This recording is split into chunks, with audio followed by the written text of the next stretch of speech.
Viktor Frankl said, "Everything can be taken from a man but one thing, the last of the human freedoms. To choose one's attitude in any given set of circumstances, to choose one's way." This is Finding Human with Sue Jackson. Stay tuned for the next hour as Sue explores the human psyche, what makes us tick, and how to live better, more fulfilled and more meaningful lives. Only on 101.9 High FM. Hello, this is Sue Jackson on 101.9 High FM. It's on the Finding Human program, and my guest today is Dror Limor. We're on video, should I say he's on Zoom, I'm in the studio, but it's so good to have Dror back. He was with me earlier this year on the 21st of February, and our topic then was finding strength in the struggle. Today, our topic is lessons learnt in the storm. And Dror has had a very, very difficult few months after I had him on my program last. He has had to face more operations, more cancer diagnosis, and a problem with his heart. But he's going to tell you about the lessons that he's learnt in the storm. And I just wanted to say that Dror is a warrior. He's was very successful businessman, and he certainly is going to be going on with that. He's an Israeli. He has been working in Africa for a long time and done incredibly well. He's an expert in opening markets in many countries, and he's got a proven record of being very honest and fair in his business deals. So today we're going to be discussing the tools that he has learnt. Boker Tov. Hello, Dror. Are you there? Yeah, Boker Tov, Sue. Thanks for the lovely intro. I think we can seal the program now. I got my compliment. We can all go home. It's fascinating to see that we met 21st of Feb, and today is the 20th of June. It's almost exactly 4 months. Yesterday we started Rosh Chodesh Tammuz, the new month, and it's a month of miracles and revelation, because as we all know, in this month the Israelites got the 10 commandments. So a happy Chodesh Tov to all your listeners, and thank you for having me. And you know, Dror, last time you actually also started with giving a blessing to all the listeners for it. So would you like to do that? Yeah, Baruch Ata Adonai Eloheinu melech haolam, שהחיינו וקיימנו והגיענו לזמן הזה. Amen. Now, Dror, I've got Dror's business card in front of me, and it says, "Never give up." And that is exactly the person that Dror is. Dror, take us back to we had our last program together, and if anyone would like to listen to it, I really would suggest that you do. You can pick it up on podcasts, on the Finding Human High FM podcasts. Dror, what happened after that? So it's like you said, it's been a roller coaster. We met 4 months ago, and just 1 month after our broadcast, I started feeling some pressure in my chest and in my lungs. It was during the weekend. I thought it's just a common flu. Saturday, Sunday. Sunday night, I couldn't bear the pain anymore. And Monday morning, I went to the hospital to do a surgery, casualty. They did some checkups there, ECG and the ultrasound. We had our cardiologist, Jewish friend there, and all of a sudden I find myself in the cath lab. And apparently I was having a heart attack. Good heavens! Two of my vessels was blocked 80 and 90%, and it was a scary moment. I'm 30 minutes after. I'm under an operation in theater. He fixed my heart, and then from there to ICU for another 2 days. Apparently, it was a side effect from the radiation therapy I had 4 months prior. I was released home with a lot of medications and pills to control my heart. I didn't know where it came from, but it is what it is. That's life. In parallel to that, just few days before the heart attack, I did a regular scan, and they found that I had another nodule, another lump in my upper thigh, and they did a biopsy, and they found that it's another type of cancer, not the one that I had in my chest, like we discussed in the previous broadcast. And they did a small biopsy. They took pieces out, and they said that it is a cancer, and I need to go in and take it out. And then I got the heart attack. So the whole operation was delayed because two procedure in such a short time, it was too much for the body. So I had to wait another 5-6 weeks until I went into the second operation after the biopsy, and that is how we did it. We finished remission number 3 from the heart attack, and then I went to Donald Gordon and did another operation with removing the tumor in my thigh. And Dror, when we spoke about doing today's program, you wondered what you could tell people. And then I came across this quote by Brene Brown, who said, "One day you will tell your story of how you overcame what you went through, and it will be someone else's survival guide." And I think that's exactly what is happening, because the last time we spoke, you gave so many people hope, and there were lots of messages that came through. And one message that came through today was, how are you yourself feeling emotionally? Are you feeling that this is now caught, or how are you feeling? Look, it was a real blow. I must admit. This week I'm celebrating 1 year since I was released from hospital from the first round of surgeries and cancer. I was released on the 23rd of June 2022, and now it's exactly a year. In this year, I had to go into 7 operations, 67 days in hospital, most of them in ICU, 15 days in coma, thousands and thousands of blood tests and shots, hundreds of scans, CTs, MRI, X-rays, and so on.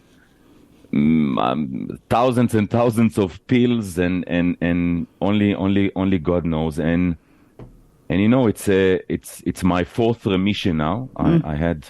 I had 3 prior remission, and now I'm in the midst of my 4th. And throughout the process, I think that no matter how bad it is or how bad it gets, I know that I'm going to make it. It's not the never give up motto is something that is tattooed on my body and on my brain and in my brain, and it's not something that I'm going to change. I have a lot to live for. I've learned it during this past year. I have my beautiful wife. I have my 3 kids. Their pictures and their faces are next to my bed, next to my desk, next to my heart, next to my hospital bed, wherever I go. And we're going to hold on there for a moment while they're in your heart as well. All right. Thank you, Craig. This is Finding Human with Sue Jackson, only on 101.9 High FM. Hello, this is Sue Jackson, and on the Finding Human program on 101.9 High FM, my guest today is Dror Limor, and our topic is Lessons Learned in the Storm. You can SMS us on 34519, or you can telegram us on 061 895 1019. Dror, I'm back with you again. And I wanted to know, you had been in a coma for so long. So to have to go under anesthetic again and not knowing how it was going to work out, how did you manage to do that? Where did you find the strength? And before we went into commercial, we talked about my wife and kids. Yes, so, and they're in your heart. Yeah, I've listened to a quote, or I read a quote of Nietzsche. He says, we say it in Hebrew, מי שיש לו למה שלמענו יחיה, הוא יוכל לשאת כמעט כל איך. And in translation, it's he who has a reason to live for will be able to bear almost anything. So what is your why? So that's exactly an answer to your question. And, I have so much I've realized in this year that I have so much to live for, and it's especially the family, which I found new ways of loving my family in this year and appreciate them in a better way this year. This is what gave me the strength and the power to go over this one. I can't say it was very scary. There were a lot of tears, a lot of fear, but in the end of the day, you have your emunah, and emunah, it's like going to the gym. If you have to, you have to train it. You have to make it on a day by day. It's not something that comes to you automatically. You don't build a muscle in a day. You have to work on it mentally and physically. And let me just say that emunah, for everyone who doesn't know what the word is, it's faith. Yeah, exactly. So the faith is always there. Sometimes you speak to God, you speak to Hashem, and you ask Him why, and why in Hebrew is lama. It's lamed mem hey. And when you change your disc and you ask not why but for what, those are the same letters in Hebrew, lama and lema. It's the same letters in Ivrit,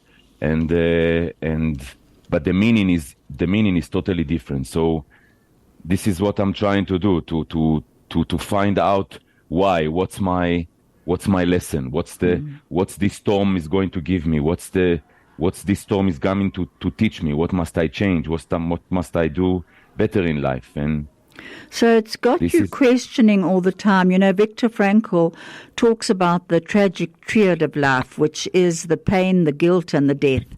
And as mortal beings, as human beings, we experience often unavoidable suffering, and it's part of what's called the transitory nature of life. Life is forever changing, and we age and we change. And then he talks about the tragic optimism, and we've got to always remember that in our lives, in this tragic triad, we have this tragic optimism, which is to say yes to life in all of its challenges. And I think that's exactly what you're telling me, that you said yes to life and you're going to grab it with everything you've got. Am I right there? Yeah, exactly. You said it. You said it correctly. At the end of the day, you have to keep moving forward. No matter how hard you get hit, you have to keep moving forward. There's no other option. It's very hard. You sometimes you wake up in the morning and you want to stay with your pillow and blanket, and excuse my language, but to hell with everything. But you have to be responsible, and the responsibility. If you split responsibility into two words, you get response and ability. Absolutely. In other words, your ability to respond to what's happening to you, and I think that's the key. That's the key thing in life. It's how we choose to respond, absolutely, to what life's given us. Now, what do you think in your life, looking back on your life and in your different experiences, the last time, which is why I really would like everyone listening in today to actually find our podcast from last time.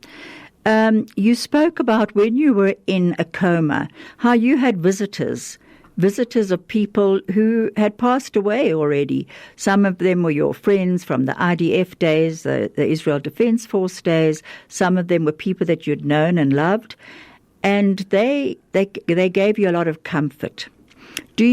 Are you still getting comfort from those experiences?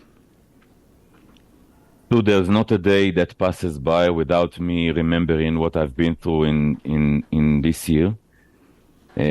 Some days the feelings are much stronger, and some days they are less. But there's not even a single day that I don't remember and getting flashbacks from what happened to me last year.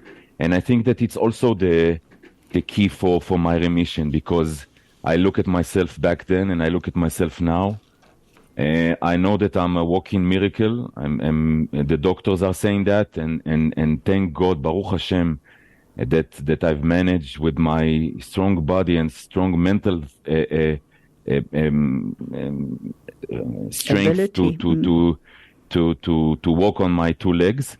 Just in this not small, but just in this late operation that I did, I had a cast, I had dressing, I had to work with crutches for 6 weeks, and after 2.5 weeks, I went to visit the doctor. He opened the dressings and he saw my wound, and he said, I can't believe what I see, because it healed properly. You don't need the cast anymore. You don't need the crutches. Let me take off the dressing. You will limp for a few weeks, but still, it's a good progress. So you have to remember. You must remember. It's not. The message here is not, okay, let's forget what happened and continue with life. No, you have to remember. You have to learn to appreciate. You have to see the progress. You have to. Again, I'm a sportsman, and I always take it like in the gym. You know, you're going to the gym. You won't see the muscle in one day. You have to lose weight. You have to build your strength. You have to build your ability. You have to build your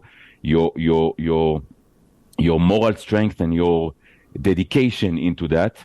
And waking up every morning, it's the dedication. Looking at your scars and getting up and saying, no matter how bad it gets, I'm going to make it. So I'm going to pray. I'm going to the shul. I'm going to find my new job. I'm going to take care of my family. I'm a man that people rely on, and I cannot let anyone down, and especially not myself. And Absolutely. It's a matter of choice at the end of the day. So what actually taught you in your life? What were the experiences that made you realize that you have the choice and you have the strength within you? What do you think actually led you to realize your inner strength? I think at the beginning, it's the education that you get from home. It's the moral values. My mom was here with me. I met her. Yeah, she's lovely. She's my angel. Oh. I'm a mommy's boy. So she came. She came to help us during the time that I was in hospital. Because again, I was supposed to be like 4 or 5 days, and it ended up being 14, 15 days. So she was here with the kids, and my dad was back home. And at the end of the day, it's what you get from your parents. It's the values and the education. And then the army, which teach you mentioned the IDF, the Israeli Defense Force, the army that gives you the foundation to what you are today. Growing up and living in Israel, I can't compare it to anything that is happening here in South Africa. It's totally different. And then at the age of 29, when I took my bags and went into Africa all by myself for 21 years now, I didn't have my family. I was not married yet. I didn't have kids. I was living in countries that even God did not visit them. And it was a hard journey, and you get the experience, and you get you get the strength from what you got, and it's what you are inside, and that's what gives you the ability to survive at the end of the day. And up to today. Sorry, okay, what? Up to today? No, up to today, yeah. I'm 50 years old next month, and thank God, Baruch Hashem. Baruch Hashem, 50, wow. You look amazing. For someone who has gone through what you have gone through this year, I'm looking at Dror on the Zoom. He's a good-looking, strong warrior. He really is. Now, Dror, there are other things that have also changed in your life. Perhaps spiritually, you are investing more time into it. What about friendships? Tell me how friendships have helped you in this time. It's an amazing question because during this year, I was introduced into the Linksfield Shul. At first, I came after my release from hospital to do Birkat HaGomel, to do the Aliyah, and I was introduced by my cardiologist to the shul, and from there, it's a history in the making. From there, I met 4 or 5 best friends of my life. I can say that one of them, if not the closest of them, is your son. People who didn't know me and I didn't know them, and just heard my story from the rabbi, and immediately they reached out with a hug, with a listening ear, with the tender voice and tender heart, and caring and hugs. And it was amazing.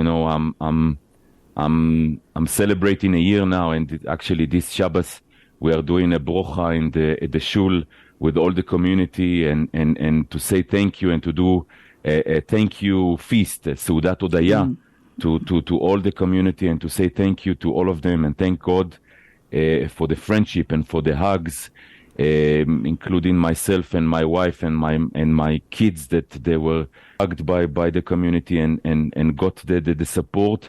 And we were not part of this one last year, but this year it made a totally difference. They were my comfort. We say in Hebrew, menachem, to comfort, but it's exactly this one. I know that any time of day, any time of the week, I can pick up the phone and someone will be there. Someone from those close friendships, he will always be there, and it's something that I didn't experience before. Isn't that wonderful? It's that interconnectedness that sometimes it's just, you spoke last time about a ladder and how you got this golden ladder, you got to keep climbing. And I think sometimes we need help to get onto each step. That little bit of extra help, somebody walking beside us, not in front of us and not behind us, but actually just beside us, saying to you, we believe in you. And what I saw in Shul, I think it was over Shavuot, you were there with your wife, your beautiful kids, your mom, and what I saw was a community embracing you. I saw how they all came up to hug you and wanting to know how you were. And, for me, it was a very meaningful experience knowing what you had gone through before.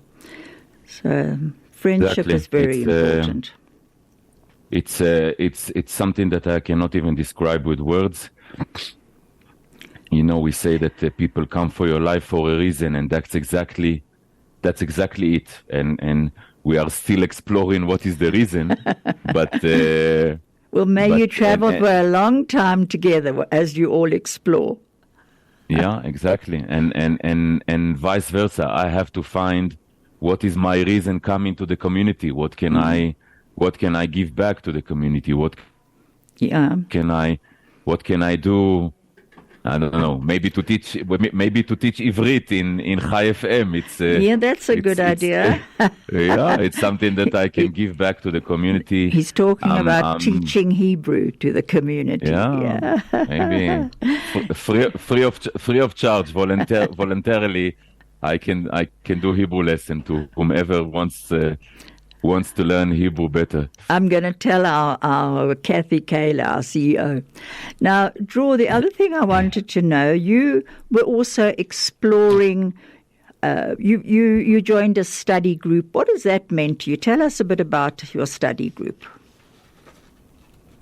So that's exactly the group of good friends that we meet on a weekly basis, and I was lucky and I was honored and blessed that they consider me to come into their group, and we learn every Wednesday in different households. We sit for an hour and a half, and we just share. We just pick a topic, and everyone is sharing from his experience, and it's fascinating and amazing to see. You think you have a good story. You think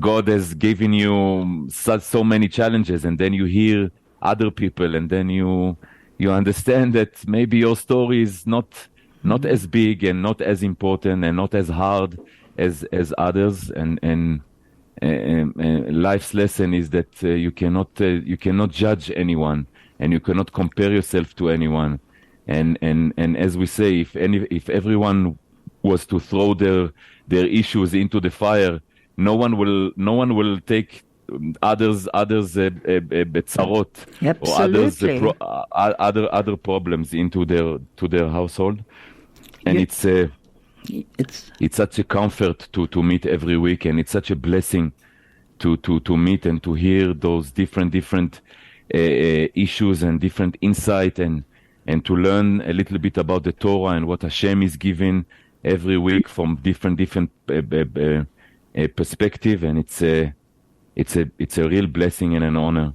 It is an honor, because so often men have said to me that they envy women and their groups of friends, and I'm going to get back to that shortly. This is Finding Human with Sue Jackson, only on 101.9 High FM. Hello, this is Sue Jackson on the Finding Human program, and my guest today is Dror Limor, and we're talking about lessons learnt in the storm. And Dror is telling us of what he has found in the last year in his terrible, really shocking experiences of cancer, of coma, of heart problems, and actually how he has looked at it now with gratitude and has changed his life completely. Thank you so much, Craig. Craig's been, I'm sitting in the dark here. Our electricity's just gone off. So Craig was pointing his camera to me. I'm back with Dror Limor. And Dror, something that Albert Einstein said, which I think is just so true. He said, in the middle of the experiential things, which are friends, religion, if it's religion, the garden, nature, all of that, our family.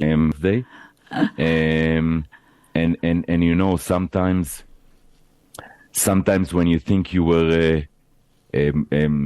maybe it's a hard thing to say, but sometimes when you think you were buried, you were actually planted and not buried, and this is how I feel in my life now.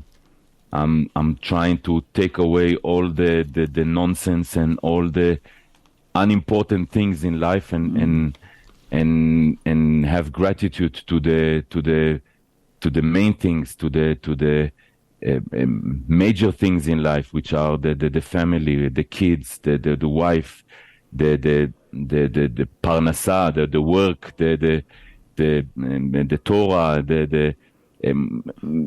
being a better human being, being a better friend, a better father, a better husband, a better human being to myself, and to wake up every morning and to say the blessing when you say your morning prayers. It's totally different now, and as it was before. You say it with a different meaning, because it's not trivial that you wake up in the morning and you say Modeh Ani. Right. So it's exactly Modeh Ani, because it's not trivial that you wake up in the morning and you can walk and you can smell and you can eat and you can drink, and it's not something to take for granted. So what I'm hearing you say is being human is actually a miracle. Yeah, for some people it is. I know that for me it is a miracle. I know that it's not trivial that I'm sitting with you today and talking to you, because in a different scenario, in a different scene, I could not be here. And different years. High FM 101.9 megahertz of life. Hello, this is Sue Jackson on the Finding Human program. My guest today is Dror Limor, and we had a bit of problems with electricity here, so I'm sorry, Dror, are you still there? Yeah. We're being very flexible, you and I must admit. You know, I was just thinking about something about that Ernest Hemingway said. Let me think, it's about the light. We're all broken. That's how the light gets in. And when you spoke about the things that you share now with your friends, they are deep, meaningful conversations now that it sounds as though that's what you're having. But tell me, when you went back to Israel, how was your experience going back, as literally, as you said, reborn? Yeah, just a comment in terms of the electricity. We say that we cannot drive out the darkness, but we can turn on the light. But apparently here we cannot even turn on the light. It went completely off. Yeah. Yeah. So, going back to Israel was a blessed experience. I met my nuclear family and the bigger family, and they were all also very thoughtful and sensitive, and I got a big hug from all of them after all the bad experience. At the end of the day, those are my roots and my rocks to crash on. And I was also looking for some new business opportunities. You know, in the last year I didn't even work, and I had to look for something new to do. Unfortunately, I came back and did the other operation, which held me to that as well. But please God, I will sort it out in the next few weeks or months. So the visit to Israel had some good side effects. Oh, good. And yeah. And you filled up your soul there, I'm sure. Yeah, completely. And Dror, just tell me, with you going back to work, are you going to be working as hard as you worked before, or are you going to bring a bit more balance into your life? Yeah, I'm. It's exactly the balance issue. It's no way I will go back to where I was before. What was it before? Tell me. I was in the cybersecurity and communication industry, managing the entire Africa region for some companies. It was day and night and day, weekends, holiday, the works. A lot of pressure, a lot of traveling, a lot of anger, a lot of ego, a lot of fights and battles. Not something that I'm keen to go back to do. I want to find the different avenues. I want to do different things in my life. As mentioned before, I'm starting my 50th now, so maybe it's a good time for change. And hopefully, Be'ezrat Hashem and please God, I will find my new way now in different industries. In order to keep me sane and alive, and keeping me balanced, good for my kids and my family. Yeah, balanced. I'm being told to the message that came through from Annette Berger, and it says, "Amazing man again. Send him blessings." So she sends you blessings. Dror, we have to. I'm sorry it was a bit disjointed today, but it's been lovely seeing you, and I will definitely see you on Shabbos when we celebrate life. Like to give a bracha or anything as you end? Yeah. First of all, amen to that. We said, "Marabu ma'asecha Hashem," and Yeshuat Hashem ke'eref ayin. It's God's salvation in a blink of an eye. So just believe and just wake up in the morning and do your thing and do as much as you can and as much as possible, and hopefully Hashem will take care of the rest. So just thank you for the opportunity and be blessed and you too. Thank you, Dror. Just good, just bsorot tovot, just good news. Good news. Please God. Thank you so much, Dror. I'd just like to end with this very short quote. In the waves of change, we find our true direction. May we all find our true direction. Thank you, Craig. Thank you, Makundi. And thank you, Vusi, for keeping us on air when they could.